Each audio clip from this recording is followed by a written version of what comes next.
Shalom, Bapak Ibu Saudara sekalian. Saya percaya hari-hari ini kita sering mendengar istilah yaitu tentang new normal atau aturan kenormalan baru.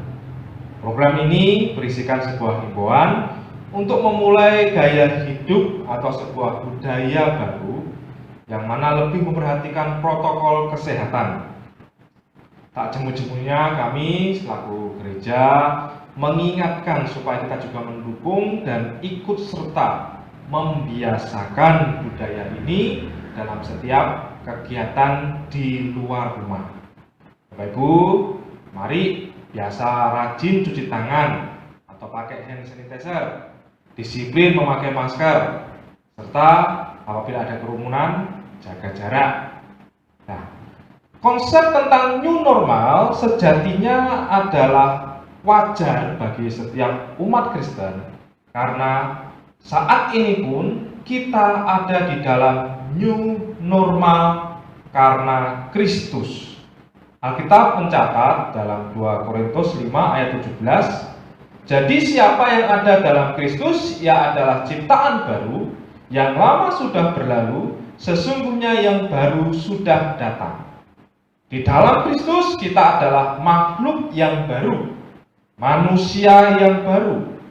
Lebih lanjut lagi, firman Tuhan menuliskan lewat Rasul Paulus dalam surat Roma 12 ayat 2, dikatakan, janganlah kamu menjadi serupa dengan dunia ini, tetapi berubahlah oleh pembaruan budimu, sehingga kamu dapat membedakan manakah kehendak Allah, apa yang baik, yang berkenan kepada Allah, dan yang sempurna. Bapak Ibu, kenormalan umat Tuhan ukurannya adalah hidup berkenan kepada Allah. Apa itu hidup berkenan kepada Allah? Berkenan kepada Allah artinya hidup sesuai atau sepantasnya di hadapan Allah. Mari kita perhatikan dalam Efesus 4 ayat 1 sampai yang kedua dituliskan, sebab itu aku menasihatkan kamu, aku orang yang dipenjarakan karena Tuhan, supaya hidupmu sebagai orang-orang yang telah dipanggil berpadanan dengan panggilan itu. Hendaklah kamu selalu rendah hati, lemah lembut dan sabar. Tunjukkanlah kasihmu dalam hal saling membantu. Kata berpadanan artinya layak, bisa juga berarti berjodoh, pas, pantas, serasi. Kita dinasihati dari kata ini, dari firman Tuhan ini, agar hidup kita serasi sesuai dengan panggilan Injil. Kemarin saya sempat mengkhotbahkan bahwa apapun yang dalam hidup kita ini, kalau kita mau berlaku normal, itu ukurannya adalah firman Tuhan. Dan di dalam dunia ini, apapun yang tidak normal atau tidak sesuai dengan ukuran akan menghasilkan rugi atau rusak. Saya beri ilustrasi, contohnya baju kalau tidak sesuai, tidak pas, terlalu longgar, maka pasti tidak menyenangkan. Alat mesin, entah mur, baut, kalau tidak pas, tidak presisi sesuai ukuran, akan membuat rusak. Nah, Alkitab menuliskan salah satu tanda normal bagi orang Kristen adalah rendah hati. Efesus pasal 4 ayat 2, hendaklah kamu selalu rendah hati. Rendah hati dalam bahasa Jawa dikatakan ada istilah andap asor, artinya sikap merendah. Baik dalam sikap fisik kita, posisi tangan, bahkan tatapan mata, ataupun juga dalam perkataan kita. Kita bukan orang yang omongannya istilahnya dur-dur, tinggi-tinggi, tidak. Dalam bahasa Inggris dipakai kata humility. Humility itu berasal dari kata humus, artinya tanah. Dari pengertian kata ini, rendah hati berarti hidup orang percaya itu selalu ingat akan asalnya atau akarnya. Gaya hidup rendah hati artinya dalam hidup kita ini semuanya mengingat Tuhan. Semuanya sungguh-sungguh mengingat Tuhan, bahwa sejatinya tidak ada yang bisa kita banggakan. Tidak ada yang ori muncul karena hidup kita atau usaha kita. Semua yang ada saat ini itu datangnya dari Tuhan. Kita bisa hidup, kita bisa bernafas. Anda hari ini sehat, bisa mendengarkan khotbah ini.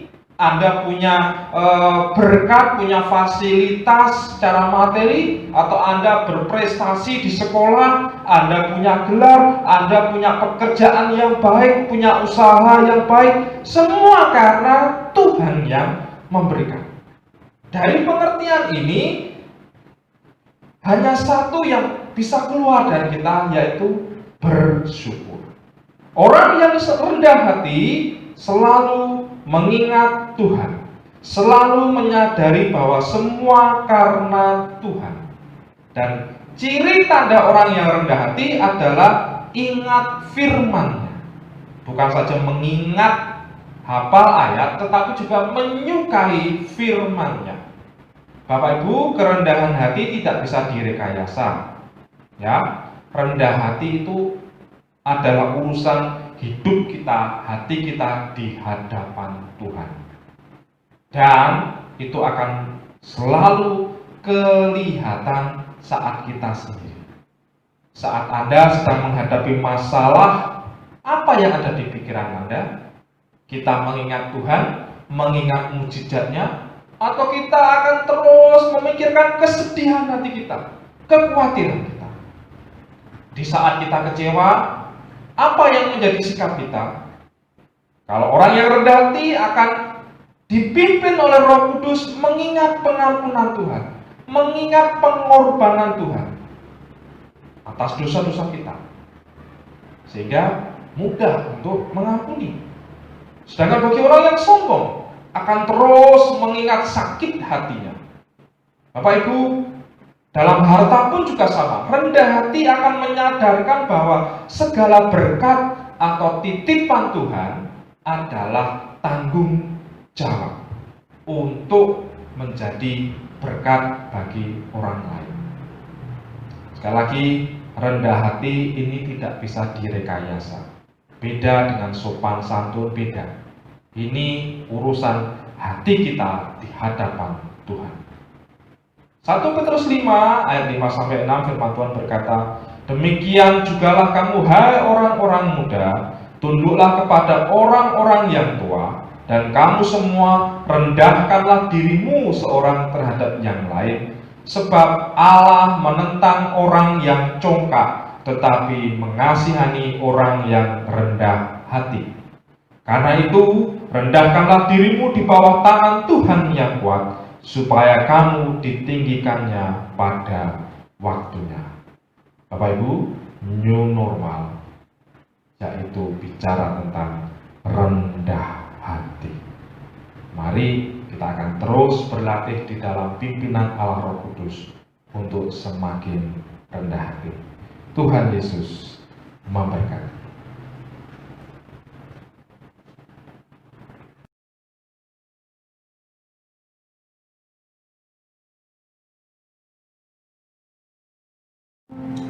Shalom, jemaat yang terkasih di dalam Tuhan yang saat ini berada di rumah masing-masing. Kita akan masuk dalam perjamuan kudus. Bapak Ibu semua, saya undang kita bangkit berdiri. Kita akan menghormati hadirat Tuhan dan perjamuan kudus ini. Sebelumnya saya akan bacakan sebuah ayat dalam 1 Korintus 11. Firman Tuhan berkata, sebab setiap kali kamu makan roti ini dan minum cawan ini, kamu memberitakan kematian Tuhan sampai Dia datang. Jadi barang siapa dengan cara yang tidak layak makan roti atau minum cawan Tuhan, ia berdosa terhadap tubuh dan darah Tuhan. Karena itu hendaklah tiap-tiap orang menguji dirinya sendiri, dan baru sesudah itu ia makan roti dan minum dari cawan itu. Bapak Ibu, perjamuan kudus adalah peringatan. Yang pertama, peringatan akan kasih, pengorbanan persekutuan dengan Yesus Kristus. Dan yang kedua, peringatan bahwa hidup kita adalah milik Tuhan Yesus Kristus. Oleh sebab itu, marilah kita hidup ini jangan sembarangan. Mari sebelum kita masuk lebih dalam di dalam perjamuan kudus ini, saya mengundang untuk kita semua bisa tunduk kepala, mengakui segala dosa dan kesalahan kita. Apa yang jahat di hati kita mau bereskan semuanya di hadapan Tuhan. Mari saya undang kita tunduk kepala dan saya akan mengantar kita dalam doa. Bapa di surga, mewakili umat-Mu, kami pada pagi hari ini mengaku segala dosa dan salah kami. Ampuni segala pemberontakan, segala ketidaktaatan kami, bahkan segala kebiasaan kami yang masih saja dalam dosa. Tuhan, tolong ampuni. Engkau adalah Bapa kami yang adil dan setia. Kami mau jujur di hadapan-Mu Tuhan, karena tidak ada satupun yang tersembunyi, dan kami percaya saat ini pula Tuhan mencurahkan pengampunan. Terima kasih Tuhan, terima kasih Tuhan. Mari jemaat sekalian ambil roti di tangan kita. Kita akan angkat dan kita akan berdoa. Tuhan kami Yesus Kristus, kami bersyukur Padamu. Roti ini Tuhan melambangkan tubuh anak domba Allah yang diserahkan untuk mengangkut dosa kami. Terima kasih Tuhan telah mengangkut segala hidup kami, kesalahan kami, bahkan setiap pergumulan beban hidup kami pun Tuhan telah angkut semuanya. Engkau tanggung semuanya. Terima kasih Tuhan, terima kasih. Dan ketika Yesus dan murid-muridnya sedang makan, Yesus mengambil roti, mengucap berkat, memecah-mecahkannya, lalu memberikannya kepada mereka dan berkata, ambillah, inilah tubuh. Mari kita makan dalam nama Tuhan Yesus.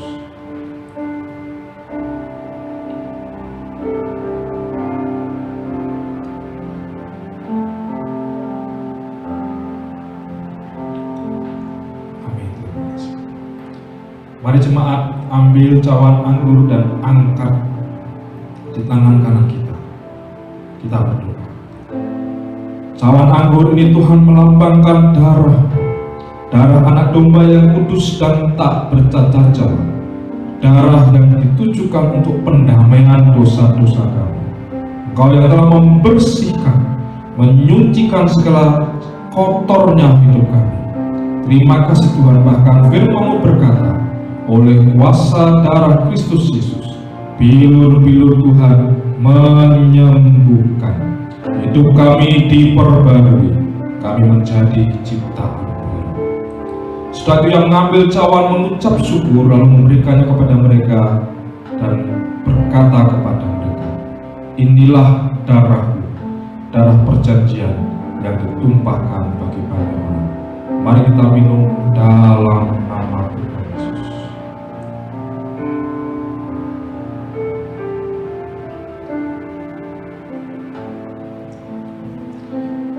Bapa di surga, bersyukur Padamu untuk rangkaian perjamuan kudus yang boleh kami kerjakan bersama-sama. Biarlah setiap kali kami mengikuti perjamuan ini, kami memberitakan persekutuan kami dengan-Mu. Jemaat sekalian diberkati Tuhan, diberkati luar biasa, diberkati, dilindungi Tuhan. Terima kasih Tuhan, di dalam nama Tuhan Yesus kami berdoa. Terima kasih. Semua yang diberkati bersama berkata amin. Tuhan Yesus memberkati. Kita akan menutup ibadah kita pada pagi hari ini. Saya undang Bapak Ibu Saudara untuk bangkit berdiri. Kita naikkan doa Yabes. Oh,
undang untuk semua bangkit berdiri. Kita akan menerima berkat Tuhan. Kiranya kasih kemurahan Tuhan akan terus menyertai hidup kita dan hari-hari kita ke depan. Mari kita semua tunduk kepala, kita berdoa. Bapa kami yang di surga, terima kasih untuk anugerah-Mu pada hari ini. Kami bersyukur atas ibadah dan berkat serta perjamuan kudus yang Tuhan telah sediakan bagi kami. Kami akan mengakhiri ibadah pada pagi hari ini. Sebelumnya kami memohonkan berkat dan kuasa-Mu turun atas hidup kami, turun atas keluarga kami, atas pekerjaan maupun usaha kami. Tuhan, mohon juga berkat sehat ada bagi kami dan seluruh keluarga kami. Mohon perlindungan daripada-Mu Tuhan untuk kami semuanya, agar kami dijauhkan dari virus corona. Tuhan berkati. Terima kasih Tuhan. Mari jemaat angkat tanganmu tinggi-tinggi. Terimalah berkat yang daripada Tuhan.